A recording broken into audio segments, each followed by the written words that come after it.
베드로전서 1장 14절에서 17절입니다.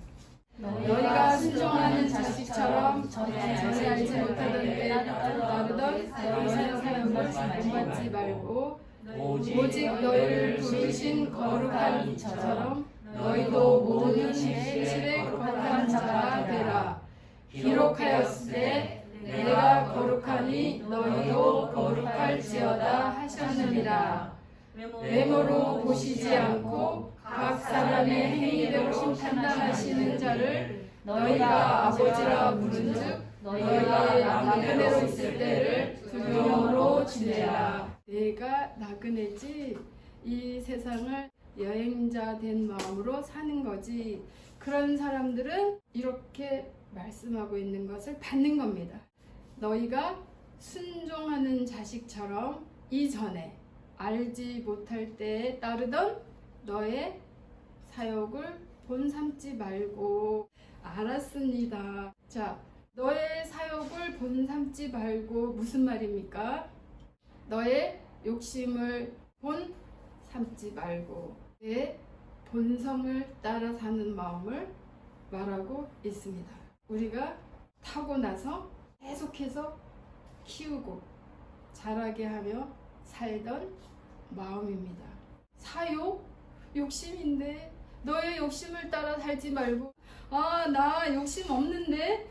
나 탐심 없는데? 욕심쟁이가 내는 욕심적인 마음을 말하는 것이 아니라 타고난 본성을 말합니다. 타고난 마음을 바로 사욕, 탐심이라고 말을 합니다. 나는 그냥 이대로 살고 있는데요. 그 마음을 계속 쓰고 있는데요. 그 마음이 바로 탐심이다. 이렇게 말을 하고 있는 겁니다. 뭐 어때요? 탐심이 있어야 큰 그림을 그려야 내가 열심히 사는 거 아닙니까? 탐심을 바로 성경에서는 무엇이라고 말합니까? 골로새서 3장 5절 찾아봅니다. 그러므로 땅에 있는 지체를 죽이라. 곧 음란과 부정과 사욕과 악한 정욕과 탐심이니 탐심은 우상숭배이다. 네, 주 하나님이 보시는 관점입니다. 욕심을 내서 놀부처럼 가진 심보를 탐심이라고 말씀하시는 게 아니라 타고난 마음 그대로, 본성 그대로 내가 교육받고 키운 그 마음을 바로 무엇이라고 말을 합니까?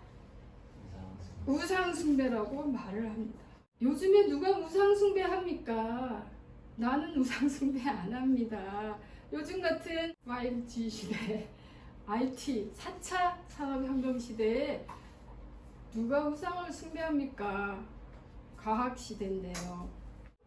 애니미즘, 샤머니즘 그런 거 안 합니다. 그래서 종교생활도 안 합니다. 그런 세상 아닙니까? 눈에 보이는 돌, 나무, 정화수, 북두칠성, 1월 성신 그것을 우리 할머님들이 소원을 빌 때 섬기던 것이야. 나는 그런 것은 안 섬겨. 우상 숭배는 나랑 상관이 없어. 보이지 않는 마음을 따라 산다면 그것 우상? 내가 적용을 해보니까 나는 지금 우상을 숭배하고 있는 겁니까? 아닙니까?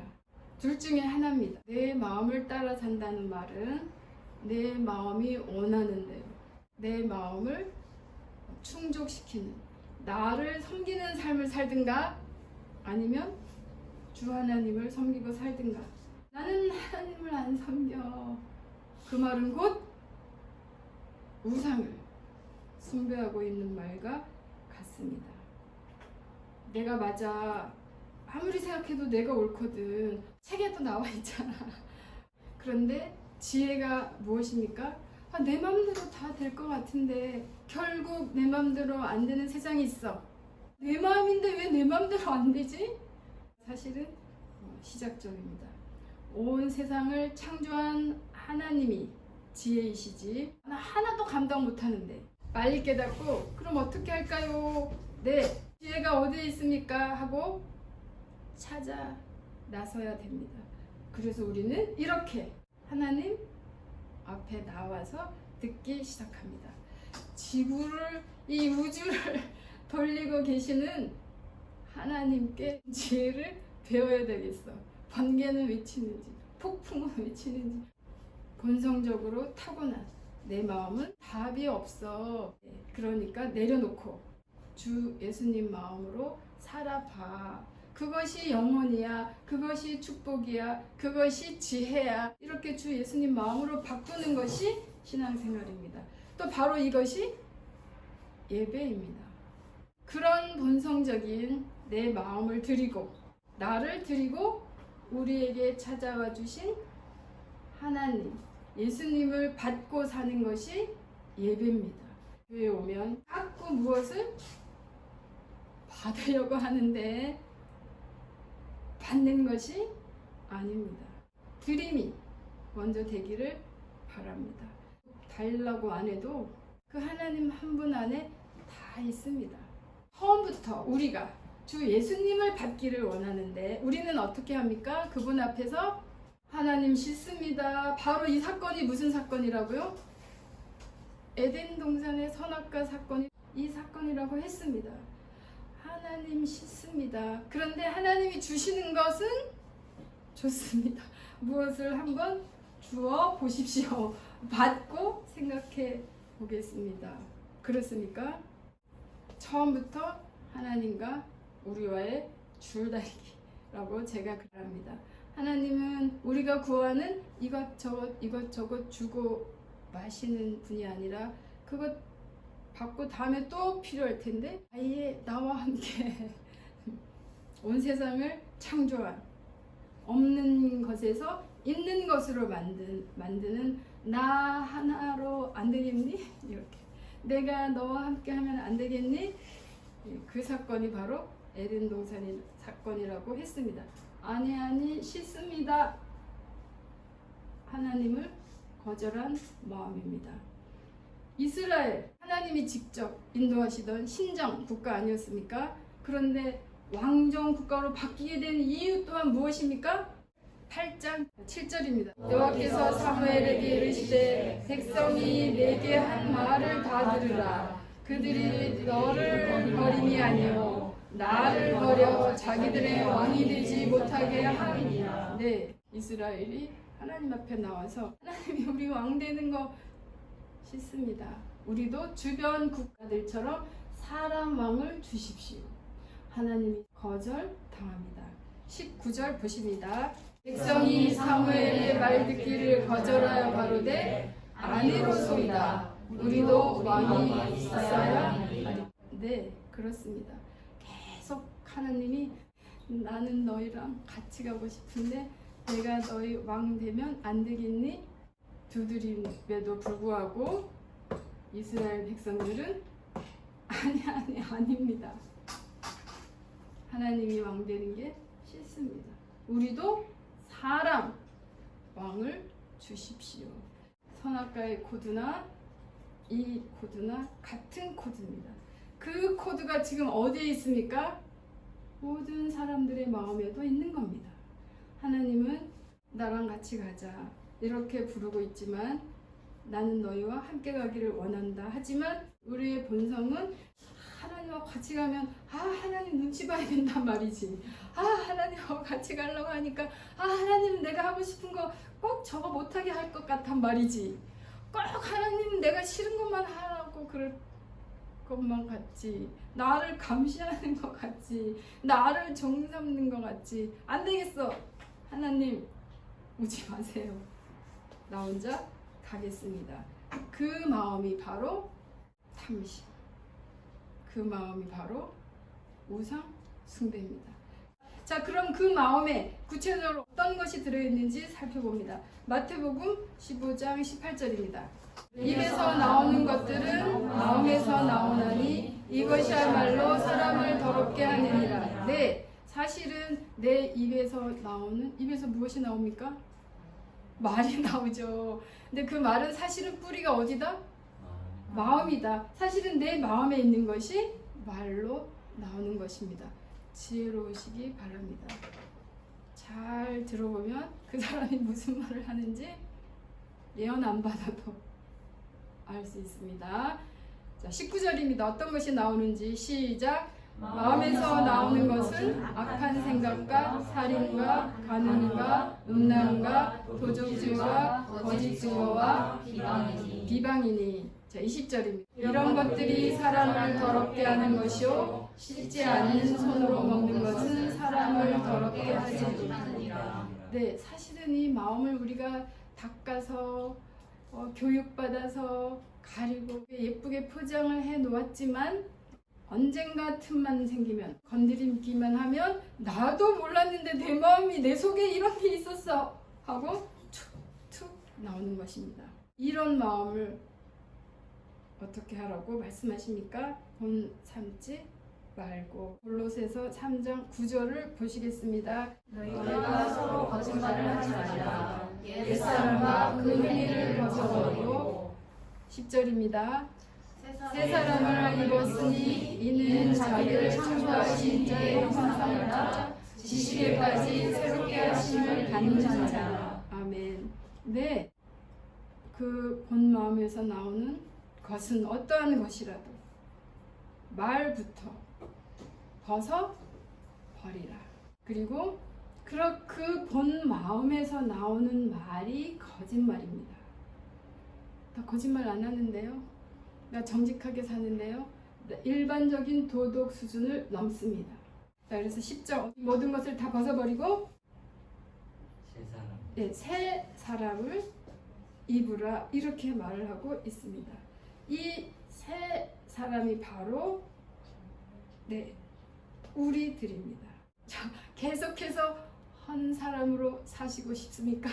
아니면 이 본성적인 마음에서 벗어난 새 사람으로 살고 싶으십니까?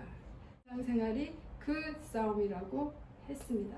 고린도후서 7장 1절입니다. 그런즉 사랑하는 자들아 이 약속을 가진 우리가 하나님을 두려워하는 가운데서 거룩함을 온전히 이루어 육과 영의 온갖 더러운 곳에서 자신을 깨끗게 하자. 그 마음 버리고 싶은데요. 깨끗한 마음, 새 마음으로 살고 싶은데요.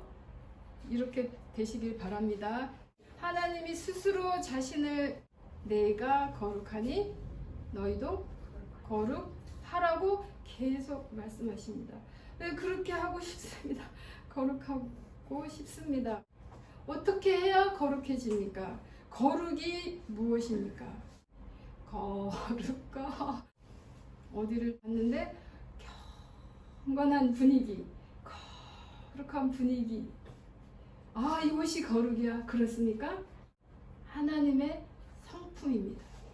내가 거룩하니 하나님의 성품이 거룩입니다. 하나님을 받은 사람들은 무엇을 받은 겁니까? 하나님의 성품, 거룩을 받은 겁니다. 그런 신의 성품이 무엇으로? 열매로 나타나야 한다. 하나님의 성품이 바로 지혜입니다. 지혜는 내가 머리를 막 굴려서 깨달았어. 이것이 아니라 하나님의 성품을 선택하는 쪽으로 하다 보면 그것이 지혜입니다. 무에서 유를 창조하는 하나님의 힘이 되기도 합니다. 하나님의 성품 어떻게 나타납니까? 사랑하는 자들아, 거룩함을 온전히 이루어서 육과 영의 온갖 더러운 곳에서 자신을 깨끗게 하자. 네, 그렇게 되고 싶습니다. 헛마음, 너덜너덜한 마음, 닳고 다른 마음, 답답한 마음 다 지울 수만 있다면 새 마음으로 다시 시작하고 싶습니다. 이 마음을 할례를 하라고 주문하시는 겁니다. 살 가죽을 베어 버리는 거.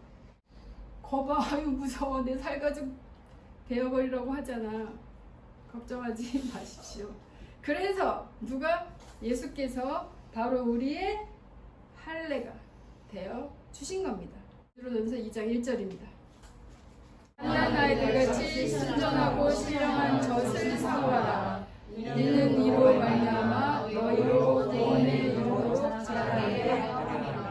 다 주 예수님께서 우리들의 할례가 되어 주셨습니다. 갓난 아이들처럼 순전하고 신령한 젖을 사모하라 이렇게 말하고 있습니다. 신령한 젖 바로 영혼의 양식. 밥으로만 음식으로만 먹고 사는 것이 아니라 그 밥은 그 떡은 무엇을 위한 것입니까? 이 육체를 위한 것입니다. 이 육체만 사람이 아닙니다. 이 속에 또 하나 존재가 있었으니 눈에 보이지 않는 속사람은 어떤 음식을 먹는다? 영혼의 양식. 우리 주 하나님 입에서 나오는 말씀을 먹고 자라는 겁니다. 말씀을 따라 내 속에 있는 예수 생명이 자라는 겁니다. 처음에 밥부터 먹습니다. 아, 달구나. 달 넘어가는구나. 좋구나. 씻지 않아도 되죠. 다 준비된 겁니다. 그런데 좀 자라면 어떻게 됩니까? 씹어야 됩니다. 단맛만 있는 것이 아닙니다. 시큼한 맛, 또 짠맛, 또 약은 쓴 맛, 또 어떤 것은 물맛, 물맛도 먹어야 됩니다. 다 먹어서 소화시키게 되기까지 신령한 젖으로 시작을 하는 겁니다. 어디까지 그럼 자랍니까? 히브리서 5장 13절입니다. 젖을 먹는 자마다 어린아이니 의의 말씀을 경험하지 못한 자요. 14절입니다. 단단한 식물은 장성한 자의 것이니 그들은 지각을 사용함으로 연단을 받아 선악을 분별하는 자들이니라. 네, 여기까지 자라가야 합니다. 처음엔 젖을 먹었지만 이제 단단한 것도 쓴 것도 거친 것도 먹어야 되고 물맛도 먹어야 되고 그렇게 하나님 말씀을 듣다 보면 나중에 듣기만 하는 것이 아니라 생활에서 아 이게 그 말이구나 하는 그 경험치가 자꾸 쌓여가는 것이 우리의 신앙생활입니다. 말씀을 경험해야 합니다. 그래서 결국에는 신 하나님이 하신 말씀 안에서 우리가 살고 있구나 알게 됩니다. 안심입니다. 기쁨입니다. 무엇이 걱정이겠습니까? 이렇게 잘 자라셔서 하나님의 성품에 참여하는 거룩한 자들 또 열매 있는 자들 되시기를 축복합니다.